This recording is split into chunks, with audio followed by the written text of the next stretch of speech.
For whatever reason, I absolutely hate doing yard work. You know, I used to enjoy competing with my neighbors, right? I used to enjoy fertilizing my grass to try to make sure it's the greenest grass on the block, edging my yard, planting flowers and trimming my bushes and all of that good stuff, right? But once I turned 40, for whatever reason, that love just turned into loathe.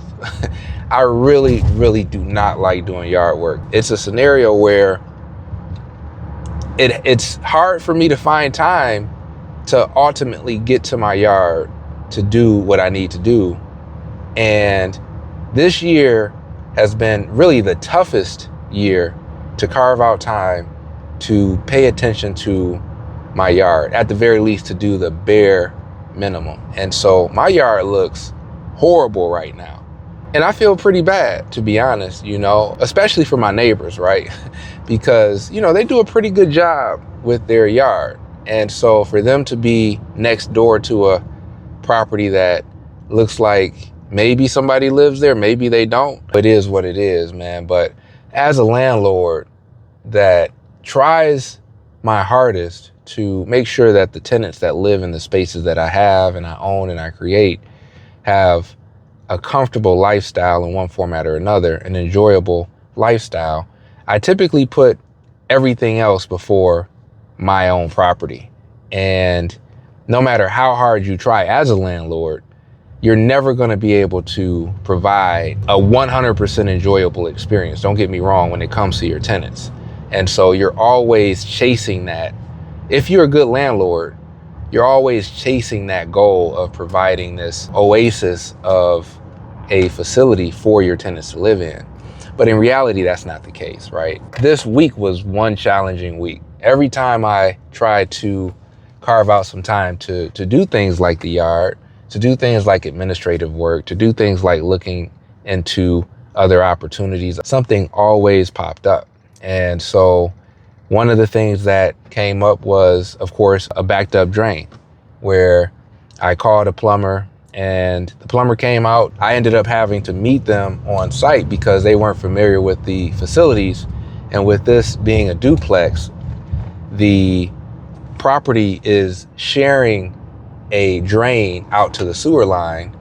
And the plumber at first didn't realize that there were multiple clean out access points at this property. So when they got there, they weren't quite sure why it was backed up, but they were coming up with a couple of ideas while I was talking to them over the phone.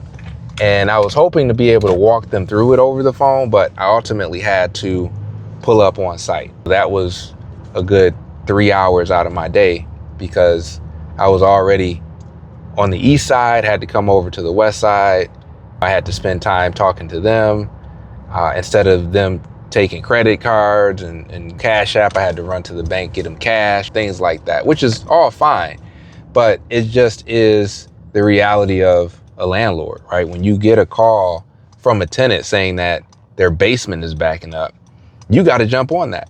No matter what you got scheduled in your day, you need to make sure that that gets taken care of. Another thing that happened this week, a compressor went out in one of my units, right? This is a brand new compressor. This thing isn't even 2 years old and it already burned out. And so we have warranties on these parts, but the challenge is it may take weeks to get the part sent from the actual manufacturer over to the installer for the installer to in turn repair this compressor that we have an issue with. And so we ultimately had to make a decision on replacing the entirety of the air unit, because if not, the tenant that lives in this unit would live without air for weeks, if not over a month, right?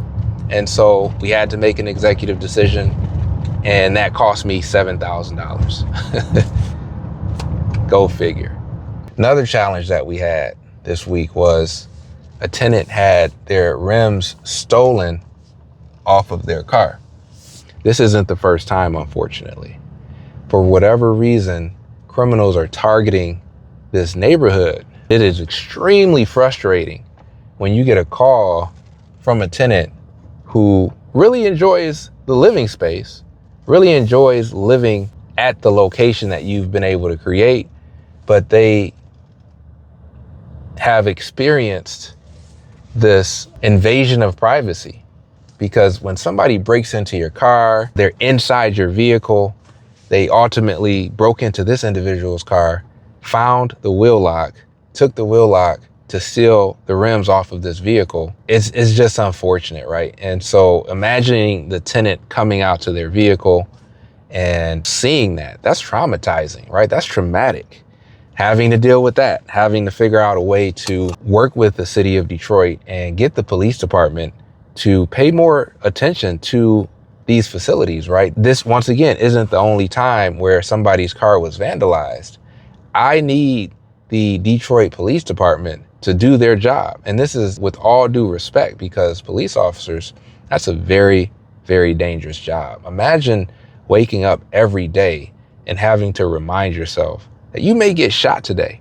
That's what a police officer ultimately needs to do on a daily basis, right? So much respect to police officers, but at the end of the day, we need these police officers to actually police this facility and this community that we've been able to create on this commercial corridor. Those are the things that really have taken up my ability to be able to do things like yard work. But at the end of the day, this is where we're at. So today I'm trying to accomplish a lot, right? As a person with ADHD, my list is pretty lengthy, right? I gotta cut the grass, I gotta edge, I gotta pull the weeds, I gotta trim my bushes, right? I also have to put a little weed killer down, and I also want to try my best at putting down some mulch, right? This is a lot that I need to try to do in 3 hours, right? You think I'll be successful?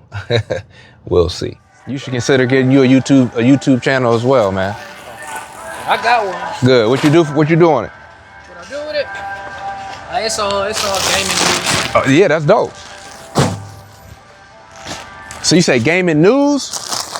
Okay, so like GTA stuff? Yeah. Okay. Did you pre-order it? Not yet. I mean, it's digital. It can wait. You know. True. But we ain't gotta just throw them all our money that. Especially we ain't seen no gameplay yet. That part. Just pictures. 1, 2, 3, 4, 5, 6, 7, 8, 9, 10, 11, 12, 13, 14. Yep, that's good. 15. Right there? Yep. So I ended up getting 15 bags of mulch, and I could have gotten more. My truck could have fit more. As I loaded the truck, I realized that, however, luckily the guy who works at Home Depot is like, look, these bags of mulch may be on sale next week because July 4th weekend is right around the corner. And I'm like, yeah, usually that is the case. And so I probably need another 10, maybe 15 bags of mulch on top of what I have now. But at the very least, this is going to get me started. But when it comes to the opportunity of knocking out what you need to knock out when you have the time, today was that time, right? I have been working on figuring out when I can get out here, knock out this yard, and today just happens to be the day, right? But fingers crossed I can get what I need to get taken care of. On top of me being a landlord, I am a father. I'm a present father. And so when you have a 2-year-old, when you have a 4-month-old baby, oh my goodness, right? I got 2 sons that keep me on my toes, and that is more important, obviously, than being a landlord. That, on top of being a landlord, equals 0 time to knock out the things such as yard work. But earlier today, took my older son, to soccer practice, and he really did a pretty solid job. Second time playing soccer in this format where there was a coach, yelling instructions, and he was playing with other children that play soccer. And so that was very rewarding. But back to the point of, once again, getting things done when you can, now is the time. So hopefully you found some value out of me rambling and positioning the camera while I do yard work awkwardly, and my neighbors driving by asking themselves, why does that guy have a camera out and he's recording himself cutting grass? You know, it is what it is. I just wanted to be able to chime in with you and provide a different spin on Flux City Weekly. And I just appreciate you chiming in, listening to me ramble. I'll see you in the next video.